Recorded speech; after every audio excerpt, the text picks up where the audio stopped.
ரவி, புதுச்சேரியை பொறுத்த வரைக்கும் பாத்தீங்கன்னா நேற்று இரவு பெய்த கனமழை காரணமாக புதுச்சேரியும் தாழ்வான பகுதியிலும் மேடான பகுதியிலும் தண்ணீர் தேங்கி நிற்கிறது. எங்கு பார்த்தாலும் தண்ணி நிற்கிறது. கிட்டத்தட்ட 1000க்கும் மேற்பட்ட கார்கள் பழுதாகி முழுகி நிற்கிறது.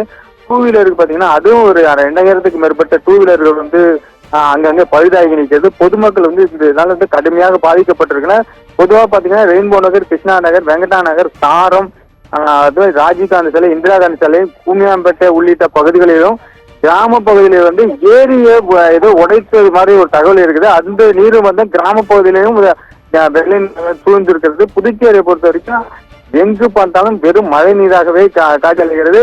அதாவது டூ வீலர் பயன்படுத்துறவங்க தள்ளி கொண்டு சிரமப்பட்டு இருக்காங்க. ரவி, ஒரு கேள்வி, அந்த தார் சாலைகளே தெரியாத அளவிற்கு தண்ணீர் சூழ்ந்து தண்ணீர் சாலைகளாக காட்சியளிக்கின்றன. சூழ்ந்திருக்கக்கூடிய அந்த தண்ணீரை அகற்றும் பணி எதுவும் நடைபெற்று வருகிறதா? மக்களுடைய வாழ்வாதாரம் எந்த அளவிற்கு பாதிக்கப்பட்டிருக்கிறது? தாழ்வான பகுதியில் தண்ணீர் இருந்தால் ராட்சச இயந்திரங்கள் 26 கொண்டு இறக்கி அந்த தாழ்வான பகுதியில் தண்ணீர் வெளியேற்ற நடவடிக்கை எடுக்கணும்னு அரசு அறிவிக்கிறது. ஆனால் எங்கு பார்த்தாலும் தண்ணி இருப்பதனால் அந்த பணி தற்சமயம் நிறுத்தப்பட்டுள்ளது. தண்ணி ஒரு பக்கம் தண்ணி இருந்து ஒரு பக்கம் மேடாக இருந்தா அந்த தண்ணியை இறக்கி வெளியேற்ற முடியும். ஆனால் புதுச்சேரியை பொறுத்தவரை புதுச்சேரி முழுவதும் தண்ணீர் வெள்ள நீராக சூழ்ந்துள்ளது. அதனால் புதுச்சேரியில இந்த தண்ணி வெளியேறதுக்கு தானாக வெளியேறி அதுக்கப்புறம் பள்ள பகுதியில் இருக்க தண்ணி வெளியேற்றினால் மட்டுமே முடிவு சொல்லியிருக்காங்க. அது மட்டும் இல்லாத புதுச்சேரியில காலை முதல் தொடர்ந்து மீண்டும் மழை பெய்து தெரிவிக்கிறது. அதனால மீட்பு பணிகளிலும் தொய்வு ஏற்பட்டுள்ளது. இது சம்பந்தமாக பொதுப்பணித்துறை, சுகாதாரத்துறை மற்றும்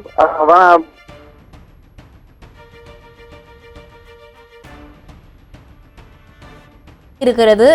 மழை பெய்து வெள்ளக்காடாக தண்ணீரானது சூழ்ந்திருக்கக்கூடிய சூழ்நிலையில் அங்கு மின்வெட்டு ஏற்பட்டிருக்கிறதா? விவரங்கள் என்ன? நேற்று இரவு முதல் பாதுகாப்பு கருதி புதுச்சேரி முழுவதும் மின்சாரம் நிறுத்தப்பட்டுள்ளது.